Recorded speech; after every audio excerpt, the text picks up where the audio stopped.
மாறும். அதுக்கு அப்படி ஒரு பாசிட்டிவ் எனர்ஜி அந்த பேர்ல இருக்கும்.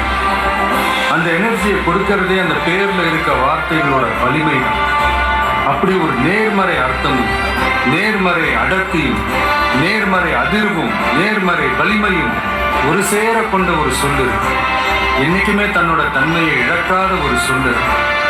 இந்த வார்த்தை சொல்லும் போது உச்சரிக்கிறவங்கள மட்டும் இல்லை, ஒட்டுமொத்த ஒரு பெரும் கூட்டத்தையே உணர்ச்சியோட உச்சத்துல வைக்கிற சொல்லு, உற்சாகப்படுத்துற சொல்லு.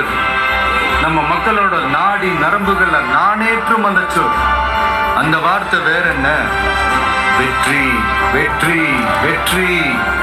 வெற்றி தான் அந்த சொல். வெற்றி நான் நினைச்சதை மிச்சம் மீதி இல்லாம செஞ்சு முடிக்கிறது, மனசுக்குள்ள இருக்க நோக்கத்தை நிறைவேற்றுறது, பாகை சூடுறதுன்னு பல அர்த்தங்கள் இருக்கு. அப்படிப்பட்ட ஒரு வார்த்தை தான் நம்ம கட்சியோட மைய சொல்லாவும் மந்திர சொல்லாவும் மாறி நிற்குது. அப்புறம் நம்ம கட்சியோட முதல் சொல் தமிழகம்.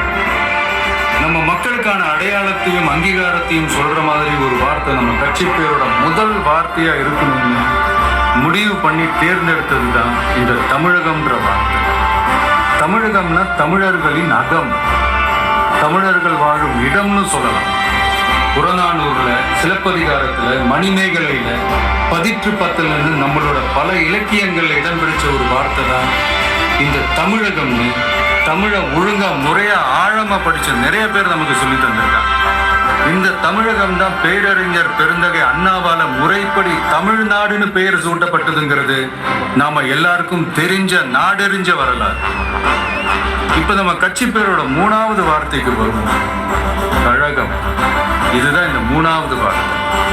கழகம்னா படைபயிலும் இடம்னு ஒரு அர்த்தம் இருக்கு.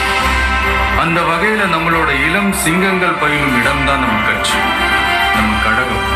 அதனால கழகம்ன்ற இந்த வார்த்தையும் ரொம்ப சரியாகவே பொருந்தி. தமிழகம், வெற்றி, கழகம், இந்த மூணு வார்த்தைகளை கொண்டு மூண்டெழுந்திருக்கும் அரசியல் உலகின் அணையா பெருஞ்சுடர் தான் தமிழக வெற்றி கழகம். அது மட்டும் இல்லாம பெரும் புயலையும் சூறாவளியையும் தனக்குள்ள ஒளிச்சு வச்சிருக்க பிறப்புக்கும் எல்லா உயிருக்குங்கிற திருக்குறளோட உயிர் நாதமும் சேர்ந்துதான் நம்ம கட்சியோட அடையாளமா மாறி நிற்கும். இனி வரப்போற நாட்கள் ஒட்டுமொத்த மக்களோட ஆதரவாலையும் ஆசீர்வாதத்தாலையும் தமிழ்நாட்டின் வெற்றிக்கும் தமிழ்நாட்டில் இருக்க மக்களோட வெற்றிக்கும் அஸ்திவாரம் போட்டு தமிழ்நாட்டோட உலக தமிழர்களோட ஒரு மிகப்பெரிய அடையாளமா மாறி காலகாலத்துக்கும் களத்துல வெற்றிகரமா நிக்க போறதுதான் நம்ம தமிழக வெற்றி கழகம். வாழ்க தமிழக வெற்றி கழகம், வளர்க தமிழகம்.